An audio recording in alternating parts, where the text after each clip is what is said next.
Від кого б ви ще почули про аніме про зону, як не від аномального притулку, себто аномальне аніме.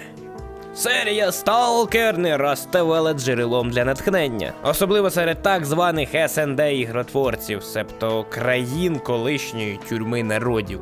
Її не раз намагалися відверто сплагіатити та адаптувати, але одного разу вона разом із літературним першоджерелом від Стругацьких дала поштовх письменнику з країни сонця для цілої серії Ранобе або Ранобе манги та навіть аніме-серіалу.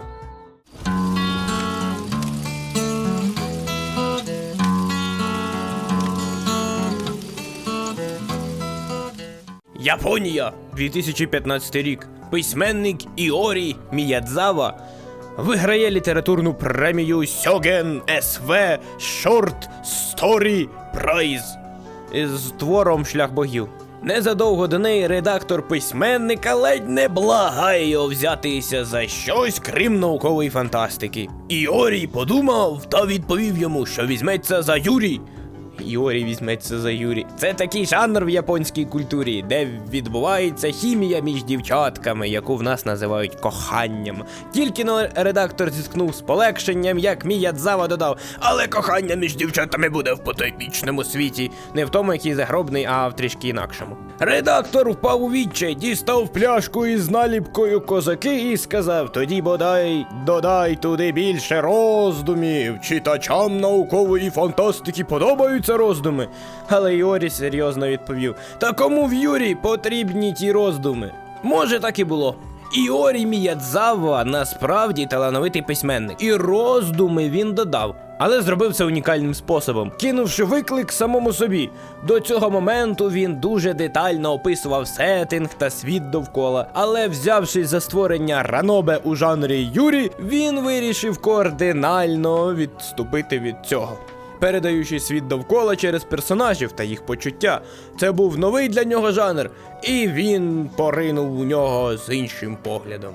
Письменник був поціновувачем літературного таланту братів Стругацьких і хотів створити власний пікнік на узбіччі. До того ж йому сподобався Сталкер Тінь Чорнобиля. Він щиро вважає, що розробники з повагою віднеслися до літературного першоджерела. Вся концепція Чорнобильської зони з її мутантами, аномаліями, сталкерами та артефактами йому дуже приглянулись.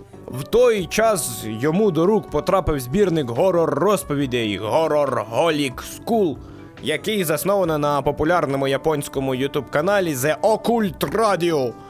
Він захопився інтернет-байками, історіями про привидів та усіма оціми фольклорними японськими страшилками.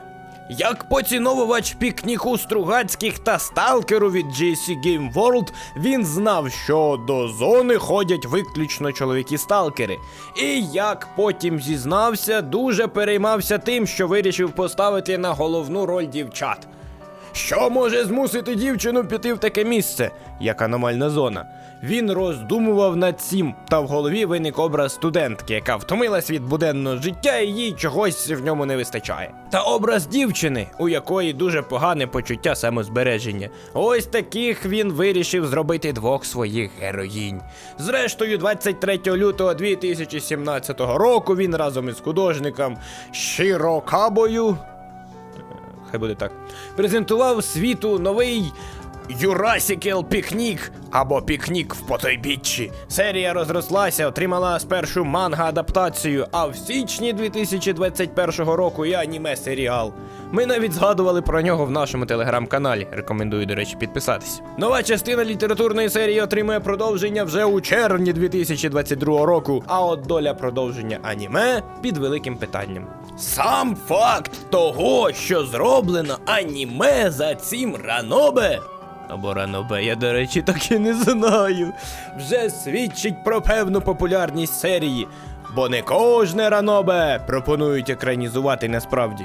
Але навіть попри те, що у його створенні брав участь Такуя Сато, постановщик одного із культових аніме Брами Брами Штейну. Відверто кажучи, на аніме не звернули уваги. а ті, хто звернув, були далеко не в захваті. Оцінювати його нам немає жодного сенсу, бо наш канал не про аніме.